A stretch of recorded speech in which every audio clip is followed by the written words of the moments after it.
মোটামুটি শীত পড়ে গেছে।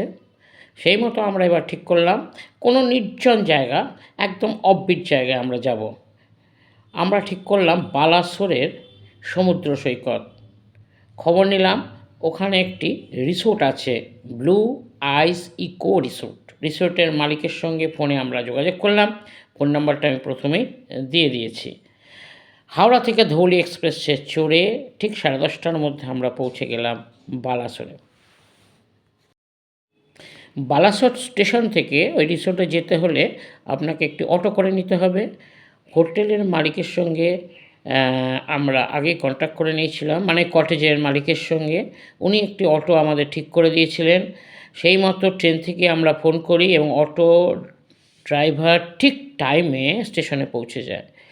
তার সাথে আমরা পৌঁছে গেলাম ইকো রিসোর্টে, ব্লু আইস ইকো রিসোর্টে। আমাদের প্রথমে ওয়েলকামস ড্রিঙ্কস একটা করে ডাব হাতে দিয়ে দিল। মনটা মোটামুটি সবাই তৃষ্ণার্ত ছিলাম, ভালোই লাগলো। এবং ঘুরে দেখলাম ইকো রিসোর্টটি দারুণ সুন্দর, প্রকৃতির কোলে গড়ে উঠেছে এই রিসোর্ট, একদম সমুদ্রের বিচে, চারিদিকে জঙ্গল, তার মাঝখানে এই ব্লু আইস ইকো রিসোর্ট। এবং আরেকটি রিসোর্ট আছে তার ঠিক একটু দূরে। এই দুটো রিসোর্টই এই সমুদ্রের সৈকতে। ঘরগুলি রিসোর্টের কটেজ বা ঘরগুলি রিসোর্টের বেশ ভালোই।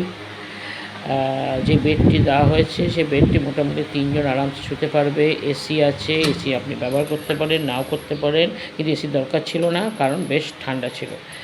বাথরুমটিও বেশ বড়, গিজারেরও সুবিধা পাবেন। আমরা যেহেতু 12টা 12:30 পৌঁছেছিলাম, আমরা লাঞ্চের জন্য ওদের ডাইনিং হলে চলে গেলাম। দেখুন সামনে তাঁবু আছে, যারা তাঁবুতেও থাকতে পারেন। এবার রেটটা বলছি, 1800 টাকা থাকা খাওয়া নিয়ে কটেজে, তাঁবুতে 1100 টাকা।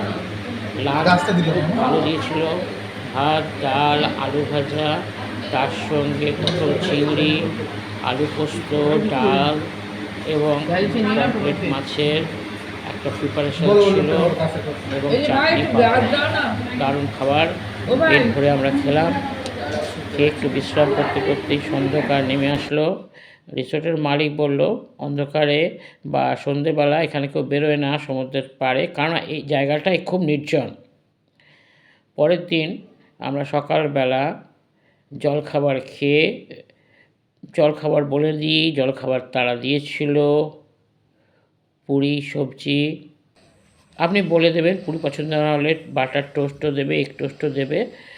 1800 টাকার মধ্যেই ধরা আছে। কলা এবং ডিম সেদ্ধ। সকালে একটু চারদিকে জঙ্গলটা ঘুরে দেখলাম এবং আমরা ঠিক করলাম বিকেল লাঞ্চ করে আমরা একদম বেরিয়ে পড়ব। সেই মতো 3:30 পৌনে 4টের সময় আমরা বেরোলাম সমুদ্র সৈকতের দিকে। পুরো জঙ্গল, চারিদিকে নির্জন। একটাই বাড়ি আমাদের চোখে পড়েছিল, একটা ছোট বাড়ি। গরু, ছাগল, হাঁস, মুরগি সবই আছে বাড়িটিতে। ওই জঙ্গলের ভেতর দিয়ে আমরা এগিয়ে চললাম সৈকতের দিকে। আমাদের পথপ্রদর্শক ছিল ওই রিসোর্ট থেকেই একটি কুকুর আমাদের সঙ্গে এগিয়ে আসছিল এবং আমাদের সামনে একদম সমুদ্র সৈকত পর্যন্ত কুকুরটি আমাদের পথ নির্দেশ করে নিয়ে গেছিল। কুকুরটি আগে যাচ্ছে, আমরা পেছন। খুবই ভালো লাগছিল। হালকা মিষ্টি রোদ, ঘন জঙ্গল, ঝাউবনের শাড়ি, যা দীঘাতে এখন দেখাই যায় না। চারিদিকে শুধু ঝাউবন, দূর থেকে সমুদ্র দেখা যাচ্ছে। রিসোর্ট থেকে সমুদ্রের দূরত্ব মোটামুটি 5-6 মিনিট, 7-8 মিনিট। জঙ্গল 5-6 কি 7 মিনিট হবে। জঙ্গলের মধ্যে দিয়ে আপনি সরু রাস্তা দিয়ে হেঁটে যাবেন, পায়ে চলা পথ, জনমানব শূন্য। আস্তে আস্তে আমরা সমুদ্রের বিচের দিকে এগিয়ে আসলাম। সমুদ্রের গর্জন শোনা যাচ্ছে। এসে গেলাম বিচে, শান্ত সমুদ্র, শুধু ঢেউয়ের আওয়াজ। যারা নির্জনতাকে পছন্দ করেন তারা দুদিন এই ইকো ফরেস্ট রিসোর্টে কাটিয়ে যেতে পারেন, মন ভরে যাবে। শুনশান বিচ, কেউ কোথাও নেই, ফাঁকা বিচ একদম। আমরা 4 জনেই ছিলাম বিচে ওই সময়। দেখুন বৃষ্টি একদম ফাঁকা, শুধু চারিদিকে ঝাউবন আর ঝাউবন আর জল, সমুদ্রের জল, সমুদ্রের ঢেউ, সমুদ্রের আওয়াজ, দারুণ নির্জন।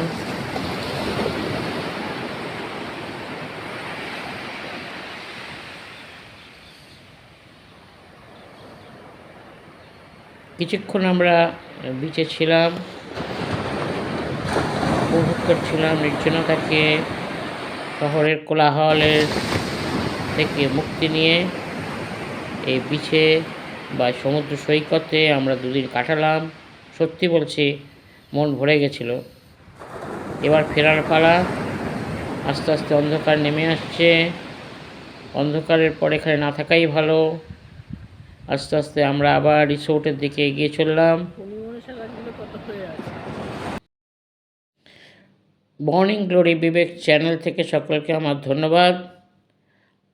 আমরা এই চ্যানেল থেকে আপনাদের বিভিন্ন জায়গার বিবরণ এবং তার সমস্ত ইনফরমেশান আপনাদের দিয়েছি।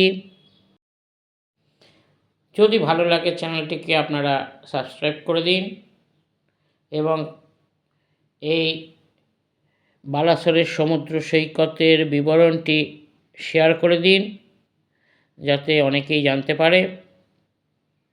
নির্জন সমুদ্র সৈকতে কিছুক্ষণ কাটানোর পর আবার আমরা এগিয়ে চললাম আমাদের ইকো ফরেস্ট রিসোর্টের দিকে, কারণ আস্তে আস্তে অন্ধকার নেমে এসেছে। রিসোর্টে পৌঁছেই দেখলাম চারিদিকে আলো ঝলমল করছে, তাঁবুগুলিতেও আলো জ্বলে উঠেছে, গান বাজছে। তবে গানগুলি একটু বেমানান, যেহেতু এর আওয়াজ ছিল খুব বেশি। আমরা বলার পর তারা আওয়াজটা কমিয়ে দেয়। যাই হোক, আমরা এই রিসোর্টে পৌঁছে কফি এবং স্ন্যাক্স নিয়ে বসে গেলাম। 800 টাকার মধ্যেই আপনাদের সব বস্তু পাবেন। খাওয়া মানে লাঞ্চ, ডিনার এবং ব্রেকফাস্ট এবং আপনার স্ন্যাক্স, তার মধ্যে ইনক্লুড 800 টাকা। তাবুতে থাকবে 1100 টাকা। ফোন করে যোগাযোগ করে নেবেন। তবে ঠান্ডার সময় আসলেই ভালো, গরমে থাকতে পারবেন না। ঠান্ডার সময় আসলে শীতে মানে জানুয়ারি থেকে একদম ফেব্রুয়ারি মাস অব্দি সময় মালিকের সঙ্গে যোগাযোগ করে নেবেন। ফোন নাম্বার রাত্রের খাবারে ছিল যে রুটি খাবে রুটি, ভাত, তার সঙ্গে দেশি মুরগির ঝোল, একটা সবজি এবং স্যালাড। দারুণ, সত্যি সবই গরম ছিল। খেয়ে আমরা শুয়ে পড়লাম। পরের দিন আমাদের যেতে হবে চাঁদিপুরে।